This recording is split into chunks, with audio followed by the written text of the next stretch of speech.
For some of us that are really excited over UFC and all these great fighters, you want to see power? Look at the body of Rasulullah sallallahu alaihi wasallam. Look at the power of Rasulullah sallallahu alaihi wasallam. Such a strong individual, such a powerful individual, that the greatest wrestler of the time, Rukana, he comes in front of Rasulullah sallallahu alaihi wasallam. He says, "Oh Muhammad, you put me to the ground and I become a Muslim."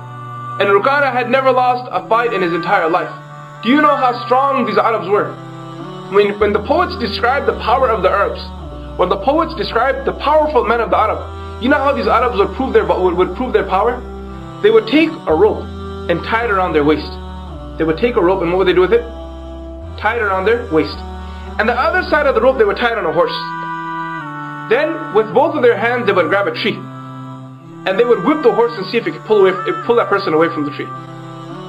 Can you imagine that? They would whip the horse then and say, "What? Let me see if you can pull me away from the tree." And he would be holding to the tree like this. These men were rock solid. These men were true strong men. You can't even imagine that.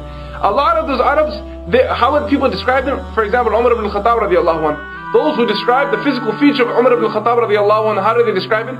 They say his forearms are the size of a normal man's thigh. Look at your thigh for a second. Feel your thigh for a second. Right? The forearm of Umar ibn al-Khattab radiallahu anhu was the size of a normal man's thigh. These men were strong men. And this man comes in front of Rasulullah sallallahu alaihi wasallam. He sees a beautiful, handsome face and he thinks that there's no power behind it. He sees the beautiful, handsome voice, he hears the beautiful, handsome voice, and he thinks there's no power behind this man. And he says, "Muhammad, why don't you beat me, sallallahu alaihi wasallam, and I will become a Muslim."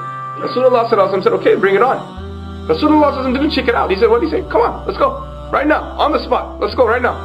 And the person came to Rasulullah sallallahu alaihi wasallam. Rukana came, and Rasulullah sallallahu alaihi wasallam, what did he do to him? He picked him up and put him on the ground. He put him down.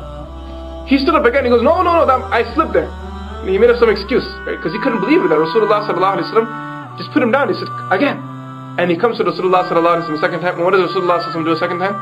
He picks him up again and put him on the ground again. He can't stand in front of Rasulullah sallallahu alaihi wasallam. This is the power of Rasulullah sallallahu alaihi wasallam.